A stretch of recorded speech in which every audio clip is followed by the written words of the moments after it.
سال کے 360 دن ہیں. کتنے؟ اب ان 360 دنوں میں کن دنوں کو فضیلت دینی ہے؟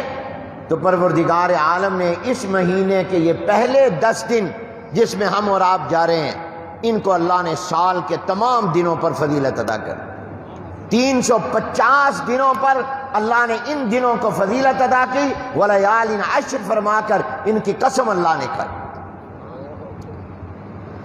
اللہ جیسی ہستی جس دن اور رات کی قسم کھائے وہ معمولی دن اور رات ہوں گے؟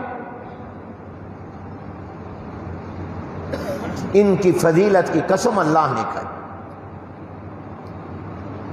اور یہ کتنی فضیلت والے دن ہیں.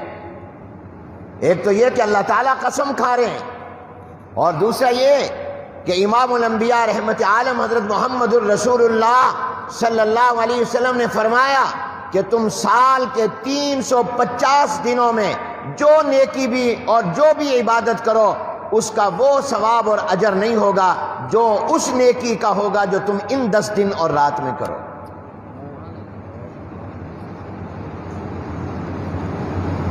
ان 10 دنوں میں قرآن کی تلاوت، نماز، اللہ کا ذکر، تسبیح، تحلیل، صدقہ، خیرات، جو نیک عمل بھی کرو گے ان 10 دنوں میں جو تمہیں ثواب ملے گا وہ سال کے تمام باقی دنوں میں وہ ثواب نہیں ملے گا جو ان 10 دن میں ملے. پوچھا گیا یا رسول اللہ صلی اللہ علیہ وسلم اگر کوئی اللہ کے راستے میں جہاد کرے، جہاد اور اللہ کے راستے میں بہت بڑی عبادت فضیلت، فرمایا نہیں، اس کا ثواب بھی ان 10 دنوں کی عبادت کے مقابلے میں کم ہوگا.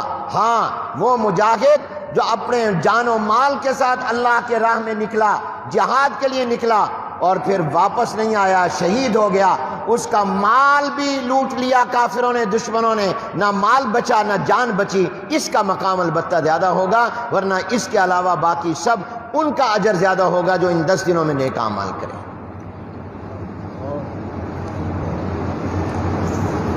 اس سے زیادہ ان 10 دنوں کی فضیلت اور خصوصیت کیا ہو سکتی ہے کہ پروردگار عالم نے ان 10 دنوں میں ایسی عبادتیں رکھ دی ہیں جو عبادتیں انہی دنوں میں ہو سکتی ہیں، باقی پورے سال میں نہیں ہو سکتی.